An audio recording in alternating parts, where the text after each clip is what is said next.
நம்பிக்கை நாயகன். என் பெயர் எம்.எஸ். செந்தில்குமார். நான் விழுப்புரம் நகரில் வசிக்கிறேன். என் தந்தை புள்ளியியல் துறை நில அளவை ஆணையராக பணியாற்றி ஓய்வு பெற்றவர். தாயார் அரசு பள்ளி தலைமை ஆசிரியையாக பணியாற்றினார். உடன் பிறந்தவர்கள் 2 அண்ணன்கள். நான் ITI படித்துவிட்டு விழுப்புரம் டாடா மோட்டார்ஸ் நிறுவனத்தில் பணிபுரிந்து கொண்டிருந்தேன். எனக்கு 2010ஆம் ஆண்டில் திருமணம் நடந்தது. 2011 ஏப்ரல் மாதம் ஆண் குழந்தை பிறந்தது. வாழ்க்கை இயல்பாக நகர்ந்து கொண்டிருந்த நேரத்தில் ஒரு நாள் காரில் பயணம் செய்து கொண்டிருந்த போது எதிர்பாராத விதமாக நடந்த சாலை விபத்தில் தண்டுவடத்தில் T2 மற்றும் T7 பகுதிகளில் காயம் ஏற்பட்டது. உடனடியாக சென்னை அப்பல்லோ மருத்துவமனையில் அனுமதிக்கப்பட்டு அறுவை சிகிச்சை நடந்தது.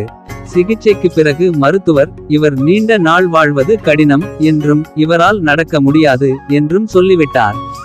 பிறகு வேலூர் CMC மருத்துவமனையில் சேர்ந்து மறுவாழ்வு பயிற்சிகள் எடுத்துக்கொண்டேன். அங்கு என்னை வீல்சேரில் உட்கார சொன்னார்கள். நான் வீல்சேரில் உட்கார மாட்டேன், அதில் உட்கார்ந்தால் மனம் நொந்து இறந்து விடுவேன் என்று சொல்லி வீல்சேரில் உட்காருவதை தவிர்த்துவிட்டேன்.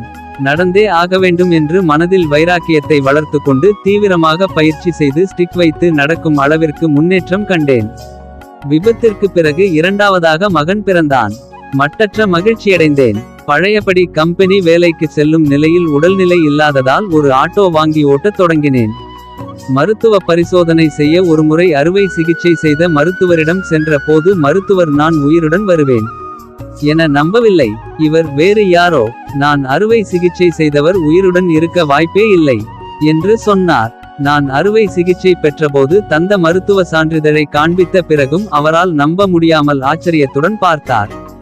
பின்னர் நான் மறுவாழ்வு பயிற்சிகள் எடுத்து கொண்டதால் தான் இந்த அளவிற்கு முன்னேற்றம் கண்டேன் என்று விவரமாக சொன்ன பிறகு மகிழ்ச்சியடைந்தார்.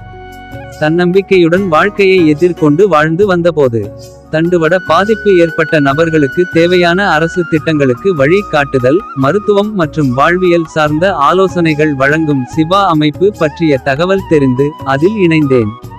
அமைப்பில் என்னைப் போல் பாதிக்கப்பட்ட பலதரப்பட்ட மக்களின் வாழ்க்கை முறையை கண்டேன். என் உடல் வலியை உணர்ந்ததால் மற்றவர்களின் வலியையும் புரிந்துகொண்டு அவர்களுக்கு என்னால் முடிந்த அளவு உதவி செய்ய வேண்டும் என்று நினைத்தேன். எங்களது மாவட்ட பொறுப்பாளர் மாவட்ட அலுவலகத்தில் இருந்து 45 கிலோமீட்டர் தொலைவில் வசித்து வருவதால் அடிக்கடி அலுவலகம் வந்து செல்ல கடினமாக இருந்தது. இந்நிலையில் சிபா குழு நடவடிக்கைகளில் என்னை முழுமையாக ஈடுபடுத்திக் கொண்டு அமைப்பின் அலுவலக பணிகளை ஒருங்கிணைத்து செயல்படுமாறு கேட்டுக்கொண்டார். இதற்கிடையில் 2020ஆம் ஆண்டு இறுதியில் நடந்த சிபா அமைப்பின் தேர்தலில் கலந்து கொண்டு விழுப்புரம் வட்டார பொறுப்பாளராக தேர்ந்தெடுக்கப்பட்டேன். மேலும் தன்னார்வமாக நான் மேற்கொண்ட அலுவலக பணிகளை தொடரும் விதமாக விழுப்புரம் மாவட்ட சிபா ஒருங்கிணைப்பு குழு கூடி என்னை விழுப்புரம் மாவட்ட சிபா அமைப்பின் அலுவலக பொறுப்பாளராக முறைப்படி நியமித்தது.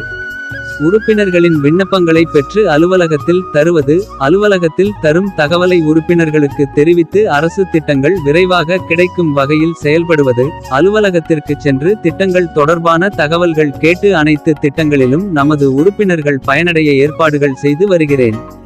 இதனால் மாவட்ட மாற்றுத்திறனாளி நல அலுவலகத்தில் சிபா அமைப்பு என்றாலே இவர்கள் தங்கள் சம்பந்தப்பட்ட அலுவலக வேலைகள் அனைத்தையும் சிறப்பாக செய்துவிடுவார்கள் என்று தனித்த அடையாளம் உள்ளது.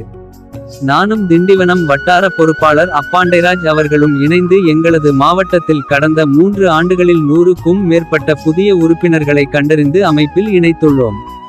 என் நடவடிக்கைகளை கவனித்த மாவட்ட மாற்றுத்திறனாளி நல அலுவலர் மாவட்ட ஆட்சியர் தலைமையிலான மாற்றுத்திறனாளிகள் நலன்சார் குழுவில் என்னை உறுப்பினராக நியமிக்க பரிந்துரை செய்ததன் அடிப்படையில் விழுப்புரம் மாவட்ட ஒருங்கிணைப்பு குழு உறுப்பினராக தேர்வு செய்து நியமித்தனர். மிக்க மகிழ்ச்சி அடைந்தேன். கொரோனா தொற்று உச்சத்தில் இருந்தபோது தண்டுவடம் காயமடைந்தோர் அமைப்பின் விழுப்புரம் மாவட்ட உறுப்பினர்களுக்கு தேவையான உயிர் காக்கும் மருந்து பொருட்களை என் ஆட்டோவில் ஏற்றிச் செல்ல மாவட்ட ஆட்சியர் அவர்களின் சிறப்பு அனுமதி சான்றிதழ் பெற்று மருந்துகளை என் ஆட்டோவில் ஏற்றி உறுப்பினர்களின் வீடுகளுக்கே நேரில் சென்று தந்தேன். அமைப்பின் உறுப்பினர்களுக்கு தேவையான அரசு திட்டங்களில் கிடைக்காத bathroom wheelchair, water bed, air bed, stick walker ஆகியவற்றை நல்ல உள்ளங்கள் தரும் நன்கொடை மூலம் வரும் பணத்தில் வாங்கி என் ஆட்டோவிலேயே ஏற்றி உறுப்பினர்களின் வீடுகளுக்கே நேரில் சென்று தருகிறேன். தமிழகத்திலேயே முதல் முறையாக விழுப்புரம் மாவட்டத்தில்தான் பேலியேட்டிவ் கேர் திட்டம் தண்டுவடம் பாதிக்கப்பட்டவர்களுக்கு நடைமுறைப்படுத்தப்பட்டது. தண்டுவடம் பாதிப்பு ஏற்பட்ட புதிய நபர்களை குழுவில் இணைத்து அவர்களுக்கு மாற்றுத்திறனாளி அடையாள அட்டை பெற ஏற்பாடு செய்து தருகிறேன். மேலும் உதவித்தொகை பெறவும் ஸ்கூட்டர் அல்லது பேட்டரி வீல்சேர் பெற விரும்புகிறவர்களுக்கு அதற்கான விண்ணப்பம் தந்து பூர்த்தி செய்ய உதவி அவைகளை பெற்று அலுவலகத்தில் தந்து அவர்களுக்கு விரைவில் உதவிகள் கிடைக்க நடவடிக்கை எடுத்து வருகிறேன்.